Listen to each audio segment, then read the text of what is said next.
Bismillahirrahmanirrahim. Assalamualaikum warahmatullahi wabarakatuh. Bagaimana kabarnya teman-teman hari ini? Sehat? Alhamdulillah. Bu Ima juga berharap semoga kita semua dalam keadaan sehat, sehingga kita kembali semangat untuk belajar lagi.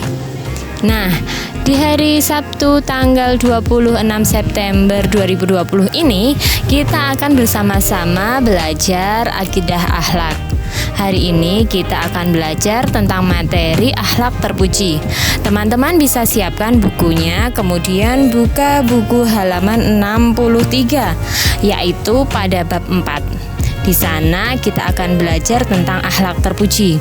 Apakah teman-teman sudah tahu apa itu akhlak terpuji? Ya, akhlak terpuji adalah akhlak yang baik. Nah, sebelum kita lanjutkan belajarnya, kita awali dengan membaca basmalah bersama-sama ya. Bismillahirrahmanirrahim. Alhamdulillah, kita sudah memulainya dengan membaca basmalah. Selanjutnya, teman-teman bisa siapkan bukunya dan kemudian buka buku salam halaman 63, bab 4, akhlak terpuji. Siap teman-teman? Nah, kita buka ya. Akhlak terpuji. Kita tahu ya, akhlak terpuji adalah akhlak atau sikap, bisa juga disebut dengan perbuatan yang baik. Terpuji itu artinya baik. Banyak akhlak terpuji yang harus kita lakukan. Pada bab 4 ini kita nanti akan belajar tentang syukur nikmat, sederhana, dan juga rendah hati. Nah, akhlak terpuji mempunyai kebalikan sifat, yaitu akhlak tercela. Banyak contoh akhlak tercela juga. Di antaranya adalah dusta atau bohong, kemudian sombong, ingkar janji, kemudian masih banyak lagi. Nah, hari ini kita akan belajar tentang akhlak terpuji. Kita akan mengawalinya dengan akhlak terpuji, yaitu syukur nikmat. Sebagai umat manusia, kita wajib bersyukur atas semua apa yang diberikan Allah kepada kita. Syukur nikmat artinya berterima kasih kepada Allah, karena Allah sangat banyak sekali memberikan kita kenikmatan. Tidak ada satupun makhluk yang tidak merasakan nikmat dari Allah. Nikmat Allah sangat banyak. Di antaranya ada nikmat iman, nikmat jasmani, dan nikmat rohani, juga nikmat rezeki. Nah, semua itu kita dapatkan dari Allah. Jadi kita tidak boleh lupa, kita harus selalu bersyukur kepada Allah. Nah, pada bab 1 dulu kita sudah belajar tentang kalimat hamdalah. Salah satunya dengan mengucapkan alhamdulillahirabbil alamin, cara kita bersyukur kepada Allah. Nah, teman-teman, sekarang kita lihat satu persatu ya, nikmat yang kita miliki, yaitu nikmat iman. Nikmat iman merupakan nikmat yang terbesar bagi manusia. Dengan iman, manusia menjadi taat dan patuh kepada Allah. Nah, orang yang beriman disebut mukmin. Orang yang beriman akan selamat di dunia juga di akhirat, karena keimanannya akan menolongnya ketika berada di dunia dan di akhirat. Karena ia selalu taat dan patuh pada Allah, sehingga dia akan selalu berjalan pada jalan yang benar. Nah, itu adalah nikmat iman, nikmat terbesar bagi manusia. Jika iman kita kuat, kita akan selalu ditolong oleh Allah, karena kita adalah umat yang patuh kepada Allah. Kemudian nikmat yang kedua. Nikmat yang kedua adalah nikmat jasmani dan juga nikmat rohani. Teman-teman bisa balik bukunya halaman 64. Ya. Di sana terdapat nikmat jasmani dan rohani. Kita sebagai manusia wajib sangat bersyukur karena kita adalah makhluk yang sempurna. Kita memiliki jasmani, juga memiliki rohani. Nah, nikmat jasmani dan rohani ini tidak dimiliki oleh makhluk lainnya. ya. Jasmani terdiri dari tubuh, kepala, badan yang sehat, dan kita juga memiliki alat gerak sehingga kita bisa melakukan berbagai aktivitas. Kita bisa belajar, kita bisa bermain, kita bisa membantu orang tua, bisa beribadah. Itu karena jasmani kita, tubuh kita sehat dan bisa bergerak. Nah, dari nikmat jasmani itu ya, setiap jasmani, setiap apa yang ada di dalam tubuh kita mempunyai fungsi yang berbeda-beda dan semuanya sangat penting. Di kepala kita lihat dulu. Di kepala kita punya mata untuk melihat, kita punya telinga untuk mendengar, kita punya hidung yang bisa kita gunakan untuk menghirup udara, punya mulut untuk kita berbicara, ya kan? Kemudian kita punya tangan yang bisa kita gunakan untuk memegang, kita punya kaki yang bisa kita gunakan untuk berjalan, untuk menendang bola, untuk bermain. Nah, semua itu adalah pemberian dari Allah. Kemudian yang ketiga, nikmat rohani. Nikmat rohani ini tidak bisa dilihat, tetapi bisa kita rasakan. Contoh dari nikmat rohani misalnya, kita punya cita-cita, ya. Kita sekarang sedang belajar untuk mencapai cita-cita kita. Kita sekarang belum tahu bagaimana bentuk atau bentuk cita-cita yang akan kita capai nanti, tapi kita bisa merasakannya jika nanti kita sudah menggapainya, sudah mencapainya. Kemudian kita punya kecerdasan, ya kan? Kita diberi Allah otak, diberi akal untuk berpikir sehingga kita bisa berpikir itu dengan baik. Nah, kita juga diberi keperasaan, bisa merasakan rasa senang, bisa merasakan rasa sedih, bisa merasakan gembira, dan sebagainya. Itu adalah contoh nikmat rohani. Nah, selanjutnya ini yang keempat, yaitu nikmat rezeki. Teman-teman tahu ya, kita banyak menerima rezeki dari Allah. Kalau kita berbicara tentang rezeki, jangan dilihat dari segi uang, harta, atau kekayaan saja. Nikmat rezeki itu juga berupa hidup yang sehat, umur yang panjang, kita diberi kekuatan. Itu semuanya rezeki, termasuk kita mempunyai keluarga yang sangat menyayangi kita, punya teman-teman yang baik, yang selalu menolong kita. Nah, itu juga termasuk rezeki. Nah, teman-teman, jika kita hitung rezeki yang diberikan oleh Allah, tentu kita tidak akan mampu, ya kan? Coba dari bangun tidur, kita sudah disediakan udara oleh Allah untuk bernafas. Apakah kita bisa menghitung berapa banyak udara yang kita hirup? Tentu tidak ya. Allah berjanji kepada orang yang pandai bersyukur, yaitu Allah akan menambah nikmatnya kepada kita. Sebaliknya, jika kita mengingkari nikmat dari Allah atau kufur nikmat, maka janji Allah akan memberikan siksa yang sangat pedih. Oleh karena itu, kita wajib bersyukur atas nikmat yang diberikan oleh Allah kepada kita semua.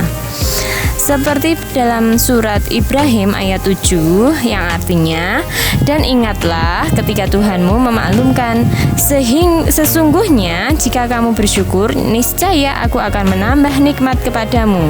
Tetapi jika kamu mengingkari nikmatku, maka azabku sangat berat. Nah, itu teman-teman. Jadi kita harus pandai-pandai bersyukur supaya kita selalu mendapat nikmat dari Allah dan akan terus ditambah lagi, ya. Kita hari ini bersyukur bisa bangun pagi, bersyukur masih bisa belajar, ya. Bersyukur hari ini masih diberikan kesehatan, bersyukur masih disayangi oleh orang-orang yang ada di sekitar kita, punya kakak adik yang sayang dengan kita, punya teman-teman yang baik. Nah, itu semuanya rezeki. Jadi kita harus selalu mensyukurinya dan kita harus menjaganya dengan baik, ya. Nah, selanjutnya kita ingat-ingat lagi ya, kenapa kita harus bersyukur? Karena syukur nikmat atau bersyukur itu punya banyak manfaat.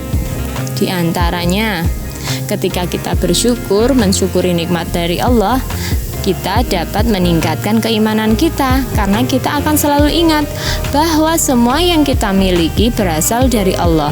Kita tidak boleh sombong, karena sebenarnya kita nggak punya apa-apa. Semua yang kita miliki itu adalah pemberian dari Allah. Kemudian manfaat yang kedua ketika kita syukur nikmat, hati kita menjadi tenang, karena kita tidak perlu takut, tidak perlu ragu. Semua datangnya dari Allah, tinggal kita berusaha, tinggal kita banyak berdoa ya, rajin belajar dan bekerja.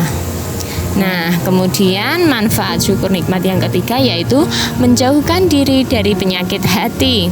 Karena kita banyak-banyak syukur, kita tidak mungkin punya penyakit hati. Penyakit hati apa contohnya?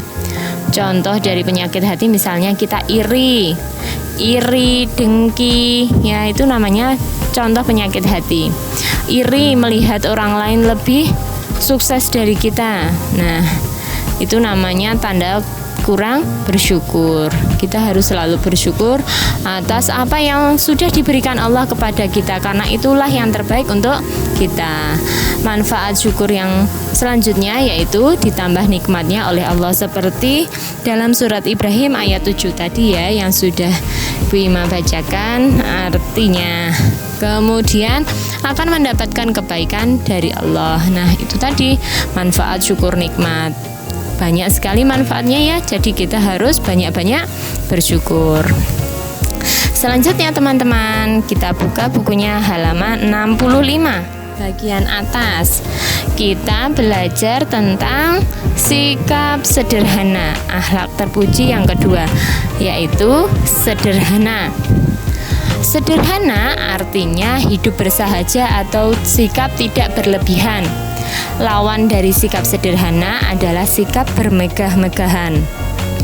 Orang yang hidup sederhana memiliki sikap hidup hemat. Ia pandai menggunakan hartanya dalam hal yang bermanfaat. Dia hanya menggunakan untuk kebutuhannya.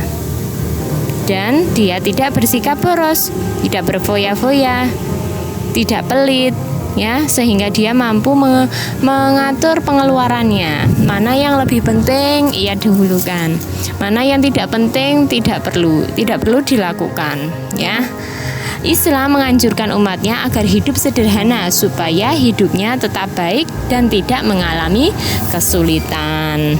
Nah, teman-teman, itu tadi sikap sederhana. Sekarang kita lihat pada tampilan ini manfaat hidup sederhana. Yang pertama adalah membiasakan diri hidup hemat. Betul sekali ya teman-teman. Jika kita hidup sederhana, kita tentu tidak akan berlebih-lebihan. Contohnya, ketika berwudu saja, kita berwudu menggunakan air. Nah, kita ketika berwudu tidak perlu dengan air yang sangat kencang, tidak perlu dengan air yang sangat banyak, secukupnya saja, menghemat air ya. Nah, kalau kita sudah terbiasa hidup hemat, nanti semuanya akan terpenuhi. Kemudian manfaat hidup sederhana yang kedua yaitu mensyukuri nikmat Allah.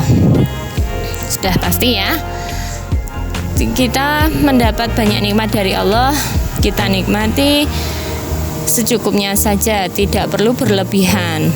Kemudian akan terhindar dari sikap berlebihan. Hidup sederhana juga akan menjauhkan kita dari sikap pamer atau ria. Kenapa harus pamer ya? Karena semua yang kita dapatkan itu sebenarnya berasal dari Allah, bukan dari diri kita sendiri. Kita berusaha, kita banyak berdoa, maka Allah yang akan memberikan hasilnya. Nah, kemudian kita pelajari akhlak terpuji yang ketiga. Masih ada pada halaman 65. Sikap rendah hati. Dalam Islam, rendah hati disebut dengan sikap tawadhu. rendah hati atau tawadhu ini adalah sikap tidak menonjolkan diri. Artinya dia tidak berlaku sombong, tidak angkuh, dan juga tidak merendahkan orang lain ya.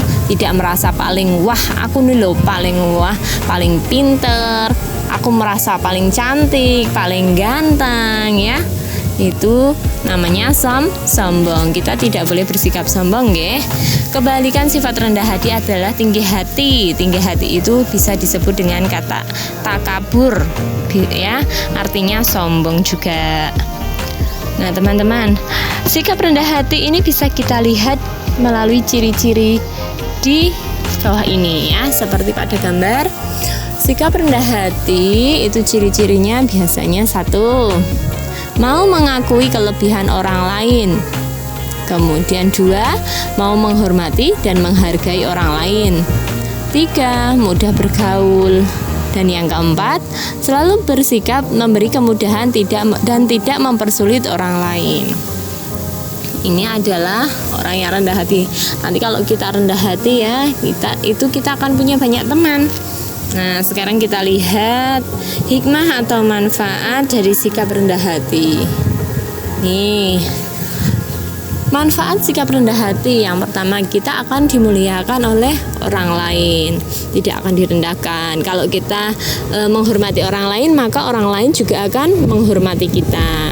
Yang kedua, disenangi banyak teman, ya kan?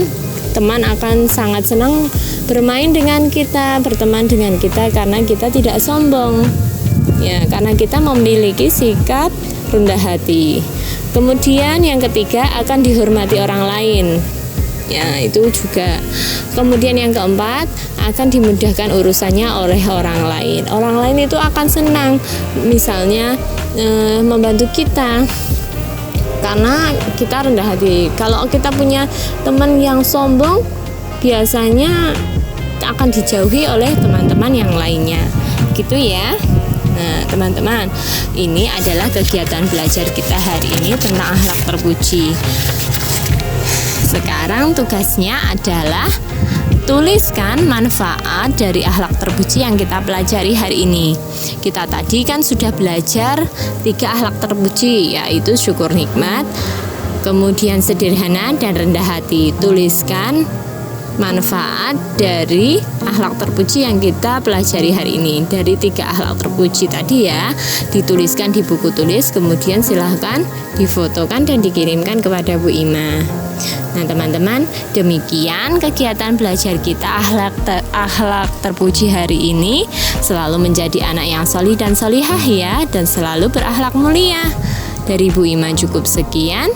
Apabila ada kekurangan, Bu Ima mohon maaf yang sebesar-besarnya. Wabillahi taufiq wal hidayah. Wassalamualaikum warahmatullahi wabarakatuh.